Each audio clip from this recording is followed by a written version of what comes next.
மாசி மாதம்னாலே ஸ்பெஷலாக எதை சொல்லுவாங்கன்னா மகாமகம் தான் சொல்லுவாங்க. மாசி மகம் அப்படின்னும் இதை சொல்லுவாங்க. இது எங்கே சிறப்பாக நடைபெறும்னா கும்பகோணத்தில் மகாமக குளத்தில் 12 கோவிலேருந்து சாமிகள்லாம் வந்து இங்கே தீர்த்தவாரின்ற ஒரு விஷயம் நடைபெறும். கும்பகோணத்தில் வேறு எங்கெங்கே சிறப்பாக நடைபெறும் அப்படின்னு பார்த்தீங்கன்னா இன்னொரு இடத்துல மிக சிறப்பாக நடைபெறும். எங்கே அப்படின்னா ஸ்ரீவஞ்சத்தில் நடக்கும். அதை தாண்டி இன்னொரு இடத்துலையும் நடக்கும். அது திருவாரூரில் கமலாம்பாளுக்கு தீர்த்தவாரி நடக்கும். ஆனால் முக்கியமான தீர்த்தவாரி எது, திருவிழா எது அப்படின்னு பார்த்தீங்கன்னா இந்த மகாமகத்தில் நடக்கிற 12 சாமியும் ஒன்று சேர்ந்து தீர்த்தவாரி நடத்துறது தான் மகம் அப்படின்னு சொல்லுவாங்க. இங்கே இறந்தவங்களுக்கு தர்ப்பணமும் பண்ணி கொடுப்பாங்க. அது கூட நிறைய விஷயங்களும் நடக்கும். 12 கோவிலையுமே விசேஷமாக இன்னைக்கு இருக்கும்.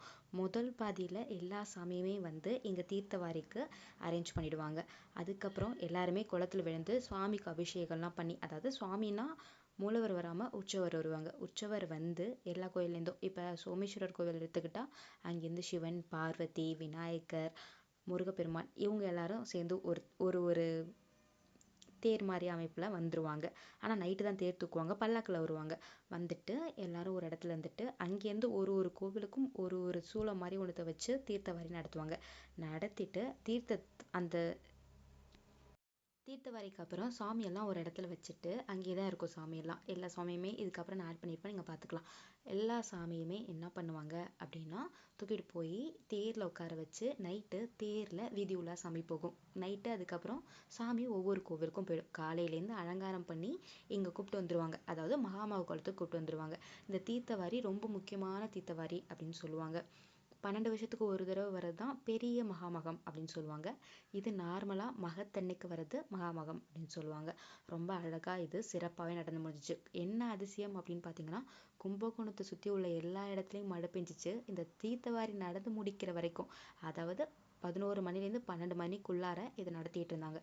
இந்த 1 மணி நேரத்தில் கும்பகோணத்தில் இந்த இடத்துல மழையே கிடையாது. அது ரொம்ப விசேஷமாக இருந்துச்சு. ரொம்ப அழகாக இந்த தீர்த்தவாரி நடந்துச்சு. நீங்கள் பார்க்கலனா இதுக்கப்புறம் இதில் முழுசாக பாருங்கள், இருக்கும். அதுதான் தீர்த்தவாரி. முக்கியமாக இங்கே வந்தவங்க நிறைய பேர் தர்ப்பணம் பண்ணுறதுக்காக தான் வந்தாங்க. மீதி இருக்கிறவங்க தான் இந்த தீர்த்தவாரி பார்க்குறதுக்காக வந்திருக்காங்க. ஆனால் இப்போது இங்கே உள்ள கூட்டம் கொஞ்சம் நஞ்சம் கிடையாதுங்க. ஆனால் மழை செம மழை நேத்திலேருந்து. ஆனாலுமே அவ்வளோ பேர் எங்கேருந்து வந்தாங்கன்னே தெரியாது. ஆனால் இந்த நேரத்தில் மழை இல்லைன்றது எல்லாருக்குமே சந்தோஷமாக இருந்துச்சு. இந்த மாசி மகத்துக்கு என்ன சிறப்பு அப்படின்னு பார்த்தீங்கன்னா சிவபெருமானே சொன்னது என்ன அப்படின்னா ஜென்ம பாவங்கள்லாம் போகும் இந்த மாசி மகத்தில் நீராடுறதுனால அப்படின்னு சொல்லியிருக்காராம்.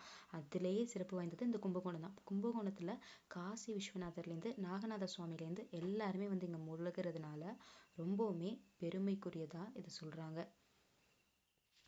இந்த மாசி மகத்துக்கு இன்னொரு சிறப்பு இருக்குது. என்ன அப்படின்றது பார்த்தீங்கன்னா சிவபெருமானுக்கு பிரணவ மந்திரத்தை முருகப்பெருமான் சொன்னது நாள் இந்த நாள் தானா. அதனால இந்த மாசி மகம் ரொம்பவுமே சிறப்பு வாய்ந்தது.